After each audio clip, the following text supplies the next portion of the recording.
Olá pessoal, tudo bem com vocês? Espero que sim.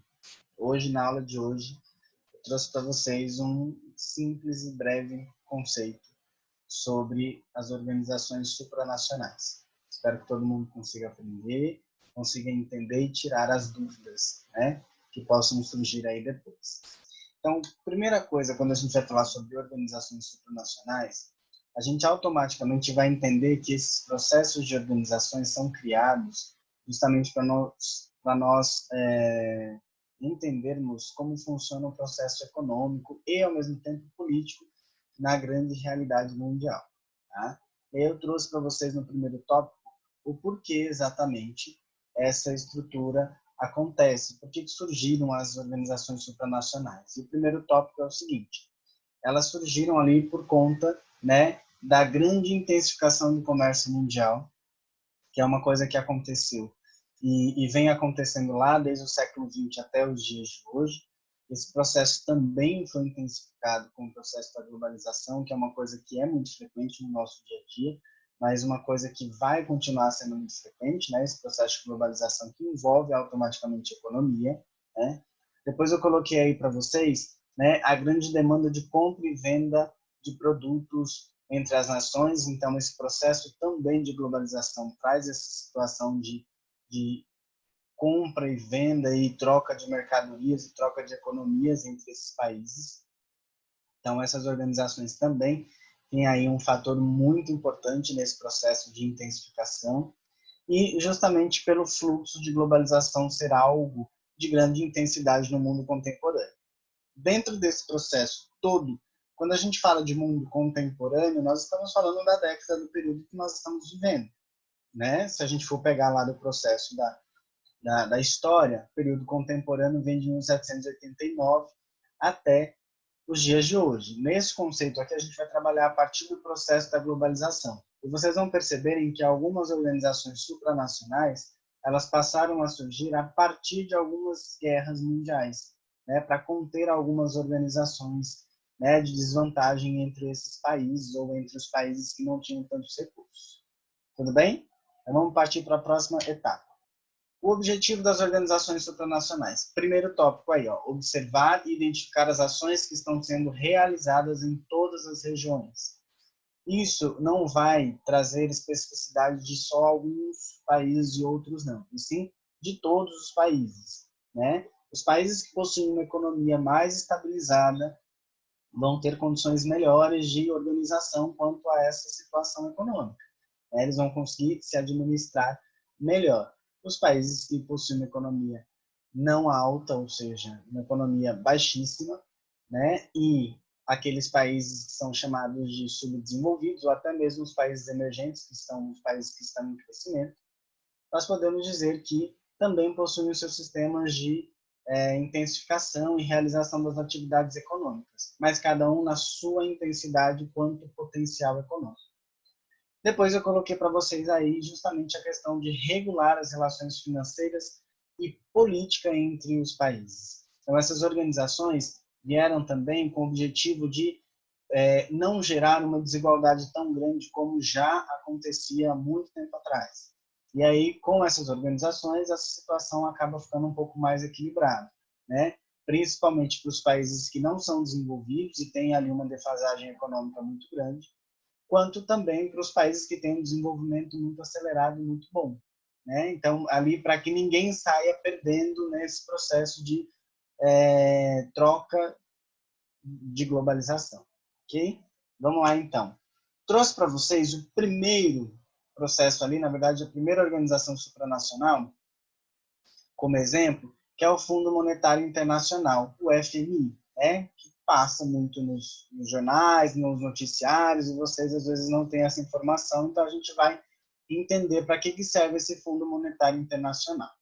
Primeiro, todas as organizações que eu vou mostrar para vocês hoje são organizações que vão trazer informações quanto ao processo econômico e também com o objetivo de ajudar a auxiliar todos os países, ok? Então, no FMI, o objetivo do FMI é o seguinte: levantar fundos de capitais entre os países membros que fazem parte do Fundo Monetário Internacional, Depois, fornecer empréstimos a países com dificuldade de pagar dívidas internacionais, né? E esses empréstimos eles são feitos exatamente no processo de ajuda, né? Mas essa ajuda, mais para frente, a gente vai ver que tem ali algumas exigências para que aconteça. Não é simplesmente eu preciso desse recurso, desse financiamento, desse empréstimo, e você vai ter esse empréstimo garantido, né?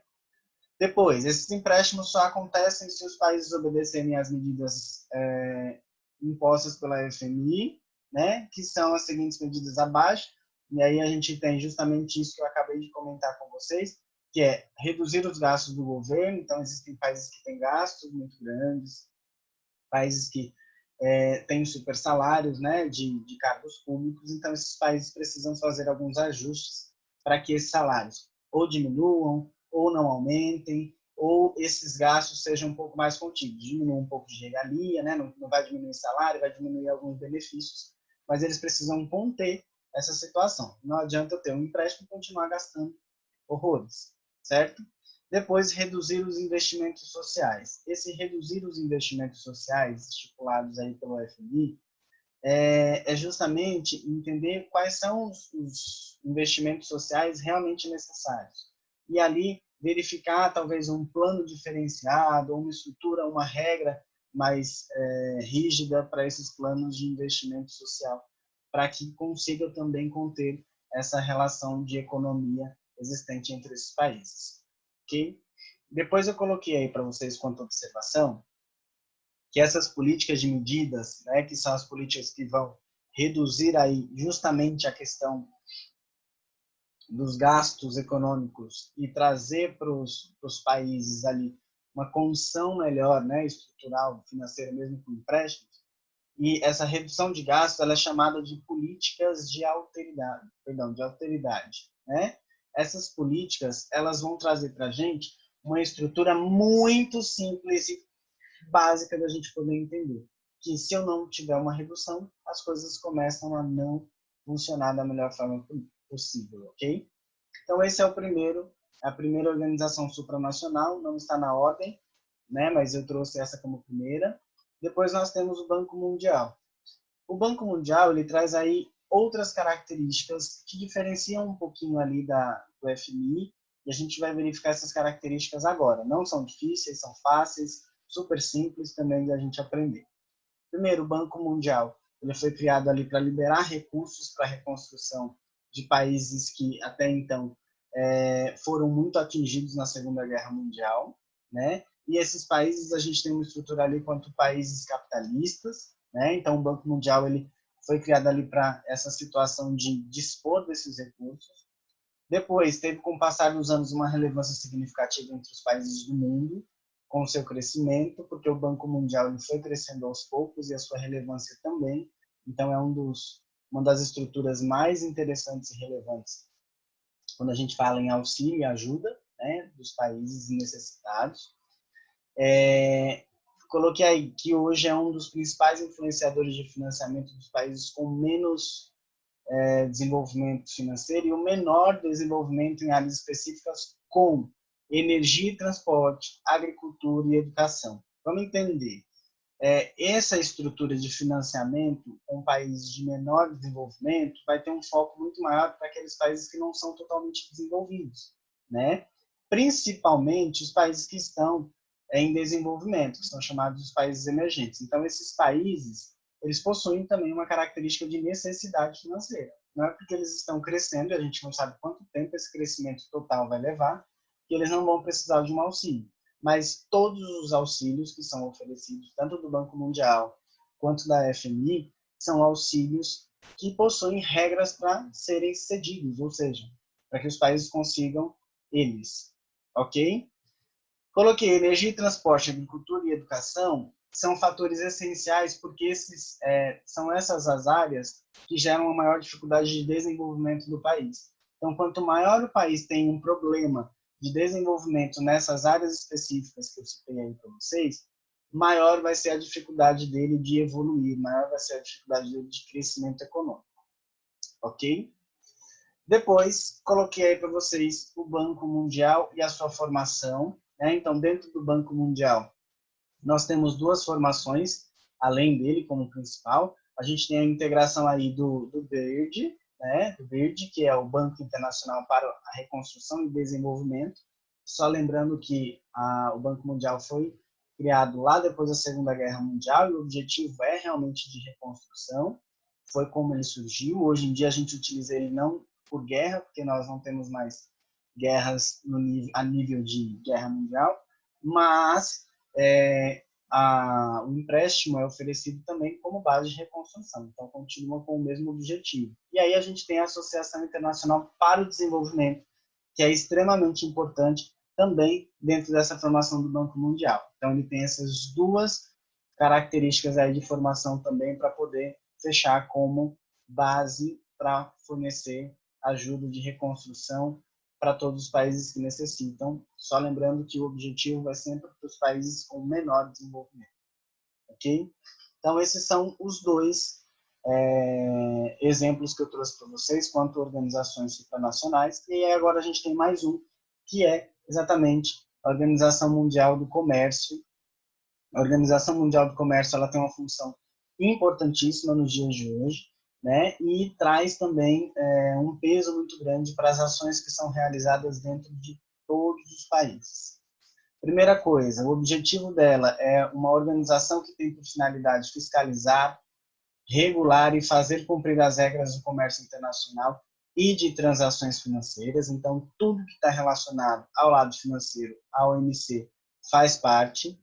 Depois, cresceu e ganhou mais força com o processo de globalização, né, que surgiu ali, né, no final do século XX, que é o século passado, e ele traz essas características muito teóricas e práticas, né, para a gente poder entender. Depois, com a globalização, passou a ter um papel fundamental, elaborando ali normas para transações internacionais com foco também nas indústrias, agricultura, serviços de transporte intelectual. Serviços de propriedade intelectual. Todos esses processos da OMC, eles são gerados com uma grande significância, porque eles, tanto a OMC, quanto a FMU, quanto o Banco Mundial, vocês vão perceber que eles focam ali aonde realmente está o problema do desenvolvimento econômico de cada país. Então, esse vai continuar sendo sempre o foco principal para poder desenvolver as estruturas mais necessárias dentro da economia mundial e nacional de cada país. Depois eu coloquei para vocês que, além de todas essas características, a OMC tem a função de fiscalizar a concorrência comercial desleal entre os países. Então, quando as características que são estipuladas entre todos os países quanto à formação de economia e comércio são muito desiguais, né, são muito desleais, gera-se uma competitividade, uma concorrência muito grande.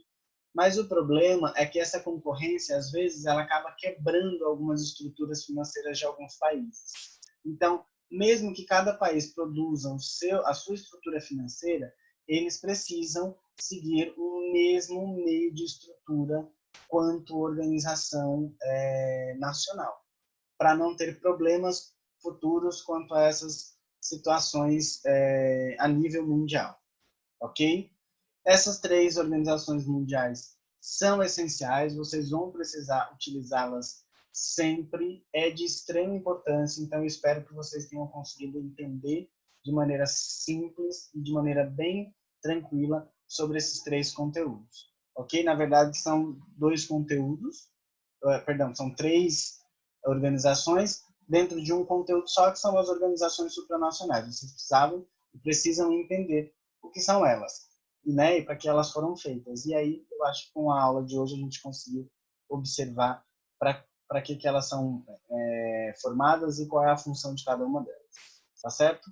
Fiquem todos aí com Deus e uma boa aprendizagem a todos.